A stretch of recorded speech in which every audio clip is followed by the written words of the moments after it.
Uda gertu daukagu eta urteko sasoi honetan ohikoak dira dietak hondartzan sasoiko gauduela ondo erakusteko. Hobe, lehenago hasiko bagina, baina tira. Dietista batengana joan gara modako dietak ezagutzeko.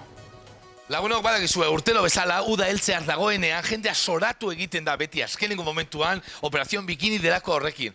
Bueno, danak bez, Begira. Ua, homenajia gaur. Parkatu, toainik da, ez da?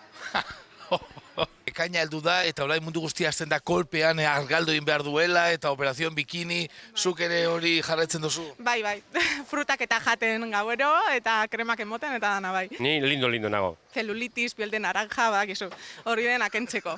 Uda dator, hondartzara joan behar gara, gorputza erakutsi behar da eta jendea astokeriak egite ditu, ez? Azkar argaltzeko helburuarekin eta estetika helburu batekin, osasun helburu batekin baino. Nire lagunek dagoeneko beti esan didate nire etxi edala bilarregimen.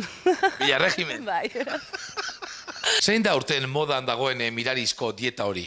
Bueno, aurten ere badaukagu, sudako dieta, mirarizko dieta bat, jarraitu behar ez dena eta deitzen da dieta alkalino. Ez da jarraitu behar, oinarri zientifikorik ez daukalako eta besteak beste elikagaiak mugatzen dituelako, elikagai garrantzitsuak besteak beste zerealak edo lekaleak. Jentea azten da holan korrikan, alde batetik bestera, 10 kilometro egin, da jota fuego, holan ondo sentidu eta gero bokaio txorizo jatia. Bai, golpian, etxera heldu, oskailua ireki eta... Bai, eta holan ondo sentitzen dira. Zuzeuk operazion bikini delakoa ez duzu egiten, ez da? Ez dut egiten. Biztan dago, hemen begira, opilak eta pastelak dauden denda baten dago emakume hau, zuzeu jarretzen duzu dietaren bat? La dieta del gringo. La dieta del gringo. Hori badakizu ezer den lagunok, meter el lunes y sacar el domingo. Bueno. Oh, por favor! Gizon honek arazo handia dauka, jatea du oso gustoko, baina berak onartzen du pizka loditxo dagoela eta dieta egin behar duela. Bai, enbia harko neke, baina jatia guztien arte, apetitu nadekot eta erreteki baino sakego bi, eta orduan ezin dut. Lagunok, beti esan dugu kirola osasuntsua dela eta argaltzeko ere balio handia dauela, Zu lasai, segi hortxe, utzi gogor, venga, iepa! Zorrolatz, zuek horre komentuan badaukazue mirariak egiten dituen dieta bereziren bat.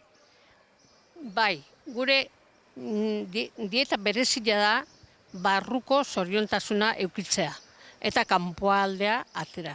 Argaltzeko normalean esate dute likido asko eran behar dala. Baina, likidoa ez da ardau eta galagardoa. Ez da. THB oso ona da ez da utxarra, hartzeko, así que nik hori gomendatzen dut. Bai, hombre, tea gomendatu. Galagardoa eraten egon zaragoen txarteta. Euskaldunak naizta gizon edo emakumia izan, komplejurik badauka, hola, orokorrean? Kompleju, ze guztoko zu? Zeupe, 3 kilo igual zorroko zuz? Suabe gero, Neuna hemen galdelak etxen. Ez da, nik pentsa dut, zeupe, igual gimnasiun bueltatxo batzuk ondo autoko lauzkizu. Ez toz ikusten zer dakarren hemen, kuerpazo. Kuerpazo, bai, hori ipini horretxen da, baina barroti zer da hono jakin. Hori begize da, batzuk espadokozu, komplejorik, hobeto. Parkatu, komplejorik ez, onartu, gorputz perfektua daukatela. Hori bai. Eta Michelin batzuk eukitzea ere erakargarria dala. Bai, bueno, neska batzuk, bai, danak ez gara itzen behar argalak eta, bai, danetarik egon bida, bai. Ni liburu bat irakurtzen dut, eta horregaz, Bai, liburu bat? Bai. Ze liburu daba? Justo hemen daukat, Zer da hori? Como adelgazar follando. Bai, hau da nire teknika.